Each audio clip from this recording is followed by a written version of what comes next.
vivons dans un monde en feu. Satan est le destructeur, mais Jésus-Christ est le réparateur. Il est écrit dans 2 Rois 5, 1 à 16. Naaman, chef de l'armée du roi de Syrie, jouissait de la faveur de son maître et d'une grande considération.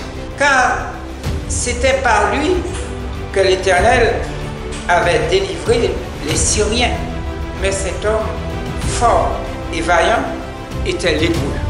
Mais cet homme fort et vaillant était comment? Lépreux.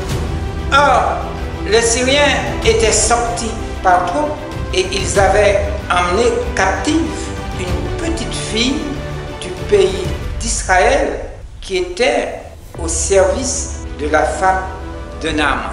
Et elle dit à sa maîtresse: oh, si mon Seigneur était auprès du prophète qui est à Samarie, le prophète le guérirait de sa lèpre. Naaman alla dire à son maître: la jeune fille du pays d'Israël a parlé de telle et telle manière.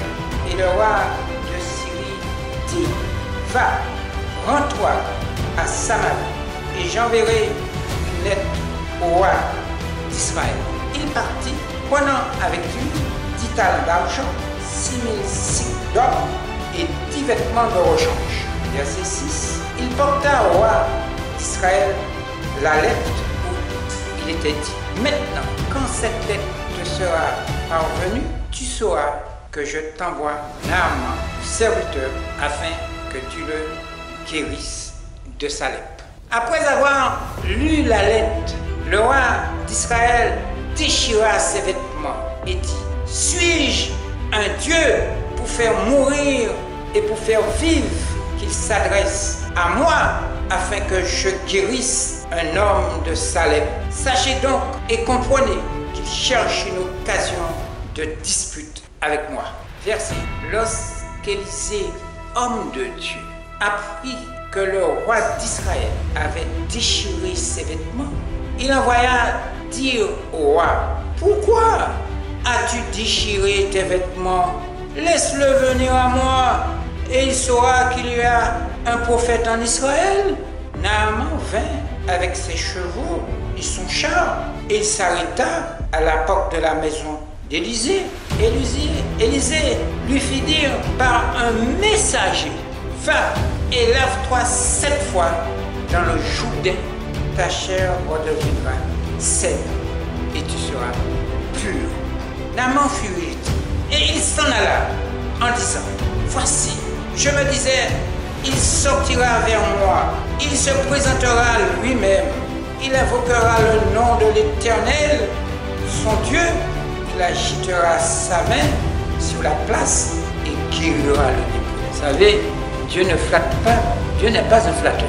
Il dit: venez à moi, vous qui êtes fatigués, chargés, je vous donnerai du repos. Mais Dieu ne flatte qui que ce soit. Dieu n'est pas un flatteur. Verset 12. Les fleuves de Damas, l'Abana et le Parpar, ne va-t-il pas mieux que toutes les eaux d'Israël? Ne pourrais-je pas m'y laver et devenir pur? Et ils s'en retournaient, partaient avec fureur. Mais ses serviteurs s'approchèrent pour lui parler et ils dirent: mon père, si le prophète t'eût demandé quelque chose de difficile, ne l'aurais-tu pas fait? Combien plus dois-tu faire ce qu'il t'a dit? Lave-toi et tu seras pur. Verset 4. Il descendit alors et se plongea 7 fois dans le Jourdain, selon la parole de Dieu, et sa chair redevint comme la chair d'un jeune enfant, et il fut pur. Naaman retourna vers l'homme de Dieu avec toute sa suite. Lorsqu'il fut arrivé, il se présenta devant lui et dit: voici, je reconnais qu'il n'y a point de Dieu sur toute la terre si ce n'est en Israël. Et maintenant, accepte, je te prie, un présent de la part de ton serviteur. Élisée répondit, l'Éternel dont je suis le serviteur est vivant. Je n'accepterai pas. Naaman le pressa d'accepter, mais il refusa. On n'achète pas Dieu avec de présents, avec de l'argent. On n'achète pas Dieu. On n'achète pas Dieu. Oui, Dieu n'est pas commercial. Pour vous dire, Naaman, le lépreux, devait immerger son corps tout entier dans de l'eau. Tout entier dans de l'eau. Il devait immerger son corps. Pas n'importe quelle eau. Il devait immerger son corps tout entier dans de l'eau courante afin d'être purifié de l'impureté. Pas dans un bassin fait de métaux, dans de l'eau courante afin d'être purifié de l'impureté. Cette immersion était le symbole de la purification de son péché afin de témoigner devant les hommes sa repentance et sa foi. Ce qu'on appelle ici le baptême, un engagement avec Dieu pour la vie au nom de son Fils unique, Jésus-Christ, qui est l'auteur et l'autorité suprême de la vie. C'est la vraie signification du baptême. C'est plonger dans de l'eau courante. 1 Corinthiens 6, 9 à 11. Alors, 1 Corinthiens 6, 9 à 11 nous dit, ne savez-vous pas que les injustes n'hériteront point le royaume de Dieu? Ne vous y trompez pas, ni les impudiques, ni les idolâtres, ni les adultères, ni les efféminés, ni les infâmes, ni les voleurs, ni les cupides, ni les ivrognes, ni les outrageux, ni les ravisseurs, de traduction de Bible dit, ni les homosexuels n'hériteront le royaume de Dieu. Et c'est là à ce que vous étiez, quelques-uns de vous, mais vous avez été lavés, mais vous avez été sanctifiés, mais vous avez été justifiés au nom du Seigneur Jésus-Christ et par l'Esprit de notre Dieu. Je voudrais vous dire ceci. Il y a une erreur grave et fort gênante que font beaucoup de personnes. C'est de se faire baptiser au nom du Dieu à trois têtes, qui est la Trinité. C'est une erreur de penser que les personnes baptisées au nom du Dieu à trois têtes sont converties avec la même vieille chair de péché, ses désirs, ses convoitises, ses impulsions, ses séductions mondaines, ses corruptions dans la chair et surtout le vieil esprit. Nous devons être capables de voir que la Trinité est une invention diabolique, une fausse doctrine. Dieu, créateur des cieux et de la terre, est-il un ou est-il trois en un? Ce sont des questions que nous sommes nombreux à nous poser sans chercher la réponse satisfaisante. Dieu est-il un ou est-il trois? Alors, comment est née la Trinité? J'ai la réponse. Comment est née la Trinité? Je vous donne la réponse dans l'encyclopédie Histoire universelle à la page 411-412. Alors la question, comment est née la Trinité? Constantin Ier, le Grand, fut empereur de 306 à 337. Nous faisons un peu d'histoire. Son règne marque un des grands tournants de l'histoire du monde, la fin du monde antique et le début du monde chrétien. C'est-à-dire qu'il faut faire pour que nous fassions attention à la religion. Constantin est le fils de César Constance, Chlore, et d'une chrétienne que l'Église honore sous le nom de Sainte Hélène. Son enfance se passe à Nicomédie, à la cour de Dioclétien, tandis que son père réside dans sa capitale de Trèves sur le Rhin. Plus tard, Constantin fait ses preuves comme général dans une expédition contre les Perses et après l'abdication de Dioclétien, il reçoit l'ordre de rejoindre son père en Grande-Bretagne. Mais celui-ci meurt brusquement et Constantin est proclamé empereur par ses soldats. Toutefois, il a des rivaux, Maximien et Maximin. Aussi, le début de son règne n'est-il qu'une longue guerre civile. Au printemps 312, à la tête de 40 000 hommes, Germain Gaulois breton. L'empereur franchit les Alpes au col du mont Genève et marche sur Rome. Il rencontre les forces de Maxence à 14 km de Rome au pont Milvius sur le Tibre. Ce pont existe toujours. Le pont s'effondre et Maxence périt noyé. On raconte que la veille de ce combat, Constantin a vu dans le ciel une croix lumineuse entourée de ces mots. Par ce signe, tu vaincras. Et que le Christ lui est apparu en songe pour lui ordonner de se faire un étendard à cette image qui s'appelle le labarum. Après cette victoire, son premier soin est de s'entendre avec son beau-frère Licinius qui règne sur l'Orient pour promulguer en 313 l'édit de Milan qui accorde à toutes les religions le droit de s'exprimer librement, mettant ainsi fin aux persécutions contre les chrétiens. Mais l'accord entre les deux Augustes ne dure pas. Quelques années plus tard, sous prétexte de repousser les barbares de la Thrace, Constantin se porte avec ses armées en Orient et met en déroute les forces de Linicius à Andrinople et à Scutari. Devenu seul maître de l'Empire, non sans quelques crimes, il a fait exécuter Licinius, puis son beau-père, son fils et sa femme. Constantin choisit comme nouvelle résidence la ville de Byzance, qu'il orne de statues, de colonnes et de monuments prélevés dans tout l'Empire. La nouvelle ville devient le siège somptueux d'une monarchie à l'orientale avec une hiérarchie compliquée et une étiquette sévère. Constantin se considère comme le représentant de Dieu sur terre et intervient dans les conciles de l'Église, notamment à propos des hérésies de Donat et d'Arius, qui divisent les chrétiens. Ainsi, en 325, le concile de Nicée. Vous allez me dire, qu'est-ce que c'est que le concile de Nicée? Le concile de Nicée, en 325, c'est là qu'on dit qu'il y a le Dieu, le Père, le Fils et le Saint-Esprit, trois personnes. Réunis sur son initiative, rédige le symbole qui condamne l'arianisme.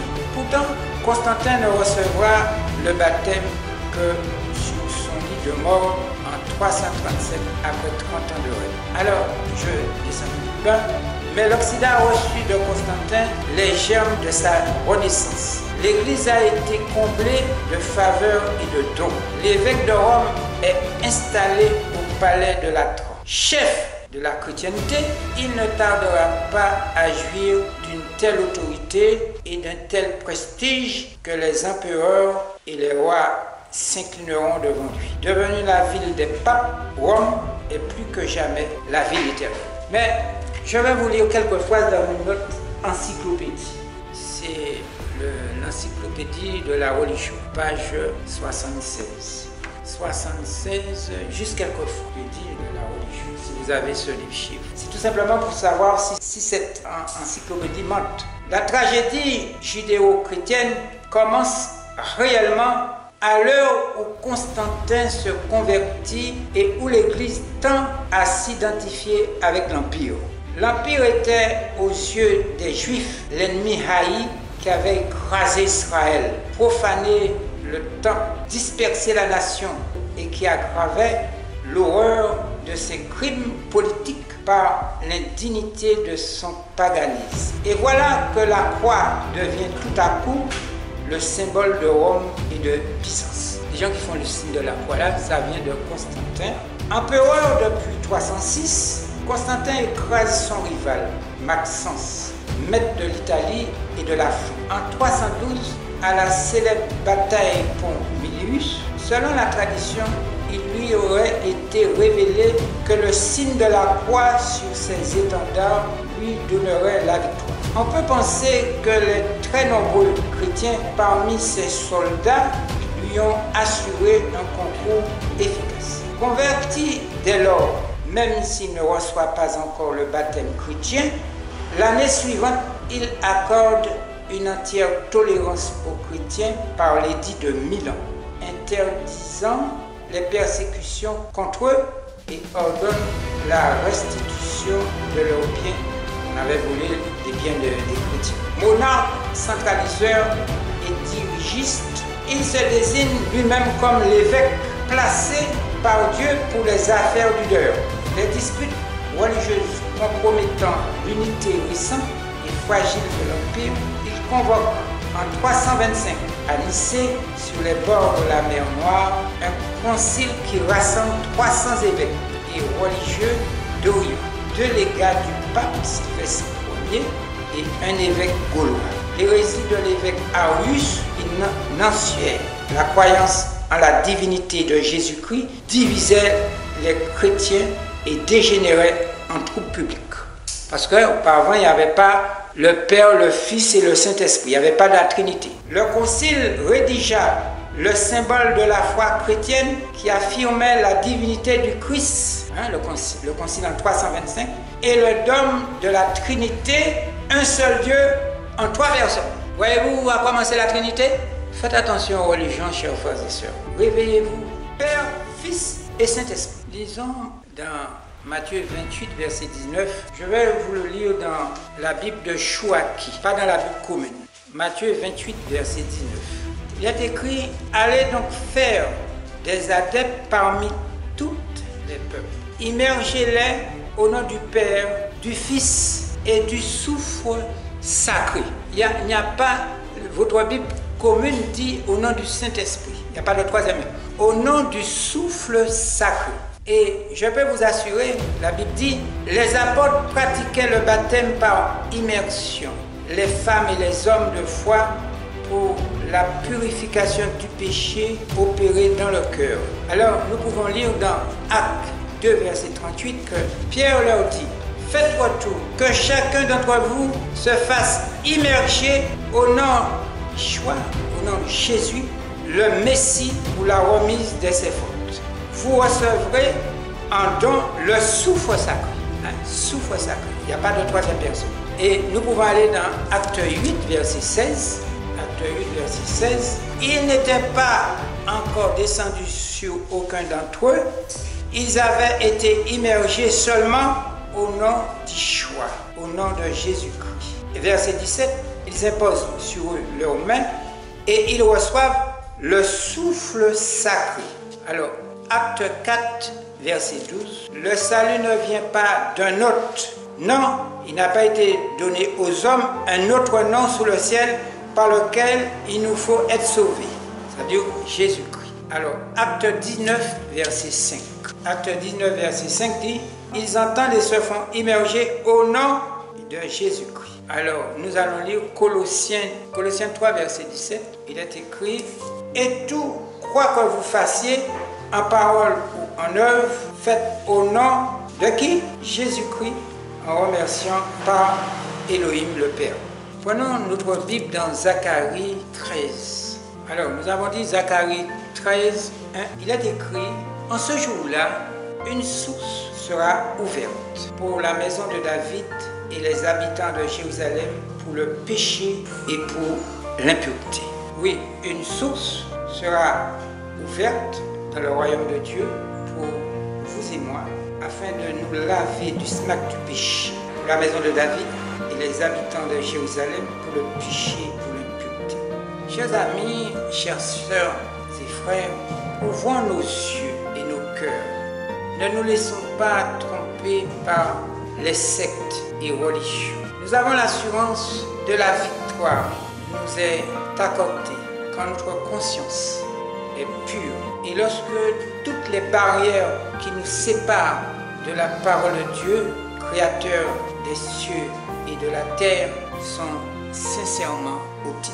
Nous sommes fils et filles de Dieu. Nous savons une chose, lorsque le Fils de Dieu, Jésus-Christ, notre Sauveur, paraîtra, nous serons comme lui, car nous le verrons tel qu'il est.